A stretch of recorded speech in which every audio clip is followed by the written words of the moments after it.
What is going on, everybody? Welcome back to the Red River Horror Podcast. I am your host, Joe Zakreski, once again flying solo this week.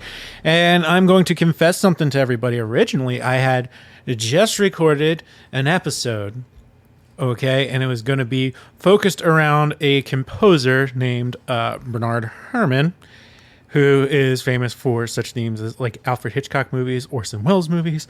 I recorded an entire 40 minute episode, and I did not connect my mixer correct, and all the wonderful sounds that I was going to share with you did not come with me. I need to get that off my chest, otherwise I'm not going to be able to function to record this one because it's been bugging me. And yeah, here we go. Luckily I've got other things in my pocket, but you know, it's me by myself this week. It's not going to be a long one. I appreciate everybody for checking out this episode. Remember to check out KeystoneRetro.com. Use code REDRIVER for 10% off your order. Yay. Once again, I believe I said it already. This is episode number 48. As I mentioned, I wanted to talk more of composers, compositions. We're just going to have to save that for another time. And hopefully, you know, anybody wants to jump on with me if you want to talk about, like, actually, you know, do we have to really nerd out about the music? Not really. We should just appreciate the vibe that it gets, and, you know, just really be amazed by how someone, you know, just pre-electronic, you know, having the electronic tools. I'm botching this so bad, but whatever. You know what I mean? To actually, like, write and compose a song for an entire orchestra. It's just something incredible. It's something that's always just blown me away. And when I'm going to redo that episode at some point, I will. And then we'll get into it. I know that's definitely going to be very enjoyable for a lot of people. But instead, we're going to do something else this week, something else that's near and dear to my heart, because if you remember, I was talking with Resident Evil, The Last of Us. It's a certain game that I have neglected for an entire year when we're talking about, like, creepy, fun games. I did Friday the 13th. Does anybody recognize this one? If you're listening to this episode, you can tweet me at Red River Joe if you want to take a guess. Like, I'm gonna know that you don't know it after I tell you what it is in 2 seconds. Doom 64. Oh my god, one of my freaking favorites. This game used to give me the like, we talk about all these games like Resident Evil and stuff that were giving us the creeps. Doom on my computer was one of the first ones. Not my computer, it was a friend, older family friend who had an older son who would play it while I was at house parties, and just sat there and watched him play. That's how I got first introduced to Doom, and it really gave me the creeps. So let's talk about one of the best games for Nintendo 64, which is Doom 64, which is what I'm going to focus more on. And here's the thing. You can still play it. This game has been ported everywhere. Just keep that going in the background. It's everywhere. Just appreciate these sounds. You can... Dude, well, let's just start with, like, the actual, like, plot of the game. Like, what the heck was the game about? There's monsters, you're shooting around. Let's say, you know, it's like this and Duke Nukem really launched something like... Oh, what was the other? There's another one I'm thinking of too. We'll get to it, but like these games that really started like the first-person shooters. Oh man, just the sounds, the guns picking up things. It's good times. All right. Let's see, the plot of Doom 64. Following the Doom Marine success thwarting Hell in Doom and Doom 2 Hell on Earth, a planetary policy is established to quarantine the UAC research installations with apocalyptic levels of radiation. For years, The installation stood motionless and abandoned until a long-forgotten satellite monitoring one of the installations, barely functioning due to years of being subjected to high levels of radiation, sends a message back to Earth. The message indicates that a single entity with vast rejuvenation powers and masked by the extreme radiation levels managed to escape detection. This entity systematically altered a decaying dead carnage back into corrupted living tissue, resurrecting the demons. As the only experienced survivor of the Doom episodes, the Marine is sent in alone to exterminate them. Later, he realizes the demons had planned for this after he unknowingly allowed himself to be lured back to hell. The demons are unable to defeat him, and with the Unmaker, he eventually battles and kills the mother demon. The game ends, spoiler alert, the game ends with the Marine no longer capable of having a normal life following his encounters with Hell's forces, deciding to remain in Hell forever to ensure no demon ever rises again. Badass! And it's kind of funny to think that was like 11 playing this game, 11 or 12. And then it came to 64 in 97. What a gem. You mind if I keep this going? I'm vibing on tunes today, so we're gonna keep that light in the background, the wonderful sounds of a Nintendo 64 gameplay. Did I record myself playing this for this episode? Yeah, maybe I did. Oh man. What's really cool, I'm gonna turn that down a little smidge there. What's really cool about this game is that it was originally meant to be a launch title for the N64, and because Midway? Yeah, Midway decided that they weren't happy with that product, pushed it back, and I'm glad they did, because whatever fixes they did, it's just so much. It's just one of those fun games. One of the first ones, like, to play like this and GoldenEye, like you're getting used to like the joystick and all that, and then you can throw in Perfect Dark in there. But this one's just the darkness of the game, those sounds. Whoa. Creepy. Let's hear a little more history about this, shall we?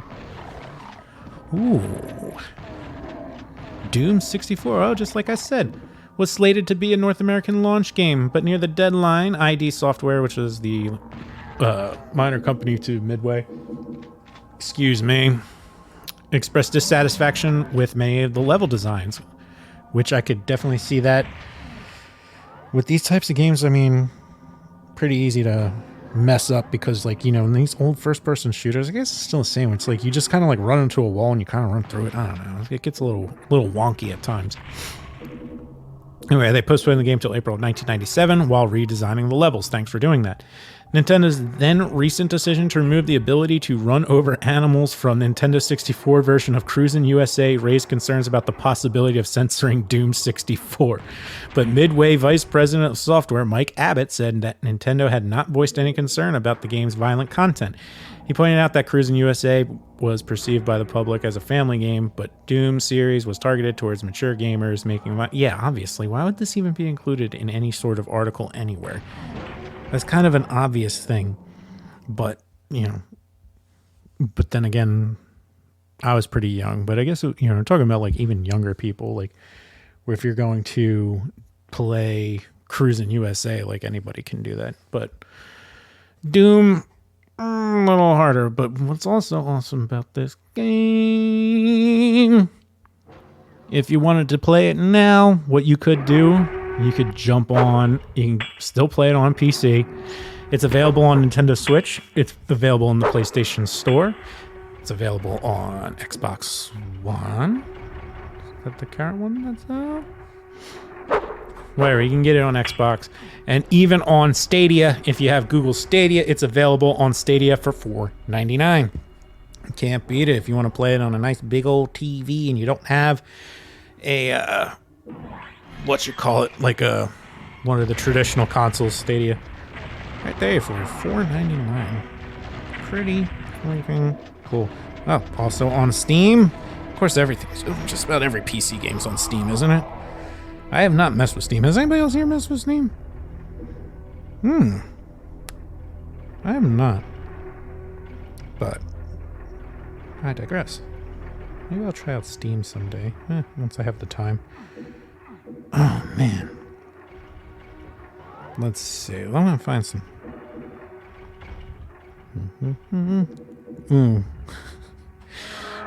Let's find... Oh, I want to read this. Quoted from... So this is... Hold on. Welcome. Let's see. Welcome to Doom 64. Okay, that's...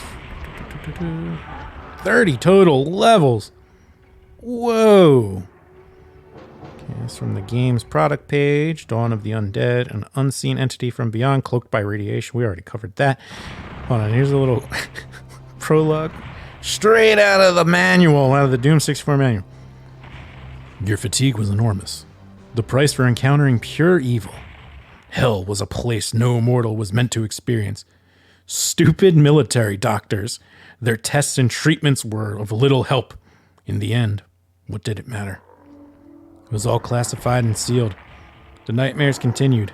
Demons. So many demons. Relentless. Pouring through. Far away. The planetary policy was clear. An absolute quarantine was guaranteed by apocalyptic levels of radiation. The empty dark corridors stand motionless, abandoned. The installations sealed. So that's basically doing what we were doing before. All right, cool. All right, so what's the difference between this and the PC game? So we got 32 exclusive levels, new, larger sprites for all enemies. They are big and they are in your face. Speaking of which, is it possible that Halo is kind of a ripoff of Doom? The Marine? Well, not except what they call him, Master Chief. Same. I guess because they knew. They knew what they were doing. They knew what they were doing. Oh man, look at these levels. Okay. Map 1, staging area, easy enough. Map 2, the terraformer. Map 3, main engineering. Holding area, tech center, alpha quadrant, research lab, final outpost. Very simple start, and then when we get to hell, even simpler. The bleeding, terror core, altar of pain, dark citadel, eye of the storm. Dark entries, bloodkeep. These are pretty cool. What's no escape, burn offerings. Last level being final judgment. That is dope. Oh man, I wonder if anybody's done any ROM hacks on these two. Have you ever played a ROM hack? They're pretty neat. At some point, once it's finished, I'll be playing a ROM hack of Zelda Ocarina of Time that is called Dark Hyrule Fantasy, and the hack is basically transforms kind of crossbreed of Devil May Cry and Ocarina of Time. It looks really, really freaking cool. You can check that out. There's some YouTube videos of it teasing the development that these guys are doing. It's really amazing what some people do when they have the time to do it. That's not me. Maybe someday it will be. No guarantees. Just enjoying the demon deaths in my ears right now, as I'm sure you are too. I mean, that's really all I can say about this game is just the nostalgia of running around blowing up the demons and other things that come across, where your health is, the face getting beat up. It gets bloody and bruised. Yeah, I mean, this is special, and I'm really, really mad that I forgot about it until I came back after taking a little break and was like, I want to get something out this week. And I'd like to talk more video games, obviously, as I've mentioned many times. But Doom 64. Does anybody else out there have memories of playing Doom? Whether it be on a computer, whether it be the N64 version, maybe you got it on like through Xbox or PlayStation or Switch if you're doing that. Well, was it on Wii? Is the Nintendo Store just the Nintendo Store at this point? I don't know, but I still play it for a Nintendo 64. Oh, so much fun. Just a classic gem. So I played it on 64 and PC. something that will always be near and dear to my heart will be Doom, and I feel that's one that we forget about all the time. Now, let's see here. Did they ever try and do anything with this? Who was in that? Didn't they do a movie? Oh my God, they did do it. That's right. They've done multiple movies. Oh no. You know how there's those things you want to forget about? Hold on Google, let's hold on. Why was there never a Doom 2 movie? Why was there ever a Doom 1 movie starring The Rock? And I believe this was before The Rock really took off to the movie star status that he has now, which is definitely 2005. So he was still the Scorpion King. Oh, yikes. Oh, yikes. That is something. I'm so sorry if you wanted to forget that existed because I just brought it up, but oh, Billy. You know, definitely would be worth another look at something where you want to go darker with it. Maybe TV. I mean, I just always think TV is something pretty cool. But, you know, Doom Eternal looks pretty cool. I mean, I got another thing coming out this year. If it didn't come out, Doom Eternal, The Ancient Gods. Yeah, these animations look way better than what you would do than what they tried to do with The Rock. I just don't. Oh, I actually did see it now that I'm thinking about it. It did the same thing as House of the Dead did with like random like game clips thrown in, like not as bad. A distant research facility. Oh, the final God. 10% of the human genome has just been discovered. No. And with it, Nope. all hell has broken loose. Nope.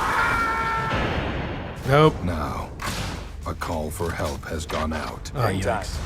Listen up, man. We're going in hot. Little Rock. Hit a breeze? Before he is who he is now. He looks so much smaller in There's this. something coming up behind you. It's in the sewer. Dude just packs on muscle, don't he? Jesus. Nope. Don't look. Nope. Doom is waiting. What is that? We gotta go now. Evacuate! Evacuate! There's the video game look, the first person shooter shots. I thought so. I was like, I'm not crazy, and luckily it's in the trailer. We're just like, you didn't have to do that. You shouldn't have done that. Oh. No. Sir, are you okay? Is that something we talk about for a Second Chance Theater? Do we do Doom? Because I consider sci-fi movies still just as good as horror and like or scary movies, and I guess that's technically sci-fi action, whatever you want to call it. I don't care, but let's just avoid that like the plague. No second chances. Don't do it. Maybe I'll check out those animated ones, but I don't have time for that. Somehow I do find the time to play like a couple levels of Doom here and there. So that's the way I'd like to keep it. Keep the video game. Very few transfer over well. Obviously, we've talked about some of the ones that we do like Silent Hill, Resident Evil, except for Last of Us. But we will get together and talk about those more, and we will also talk about composers a little more. That was a real bummer. Sorry about that. I didn't have to admit it, but I did because it's really bothering me, and I don't want it to bother me anymore. So, you know what to do. You can hit me up at Red River Joe on Twitter, and you can also email us suggestions for episodes at Red River Horror at gmail.com. Find us on Instagram, Twitter at Red River Horror. We have a very exciting interview coming up that I'm looking forward to. We have more stuff without me by myself. So, I mean, you don't have to hear me ramble, even though I think I ramble okay, but, you know, let me know. If I be like, Joe, just don't do it if you're by yourself. But I feel like I talk to myself pretty well. This is just me talking out loud. So, well, isn't it always talking out loud? That's what I'm getting at. You know, you got to have a conversation with yourself every now and then to keep yourself in check. Okay, you got that? Anywho, remember Red River, go to KeystoneRetro.com, use code Red River for 10% off your order. Check out Doom 64 if you still have a 64, if you have a Switch, if you have an Xbox, if you have a PlayStation, and if you don't have any of those, you can try it out on Google Stadia for $4.99, which I was tempted to do, even though I own a copy. So why would I do that? Just because it was there and it was only $5. I didn't do it. But I played it on my Nintendo 64. Kids, you know what to do. Can you remember, do one thing for me? Remember to keep traveling those channels of fear.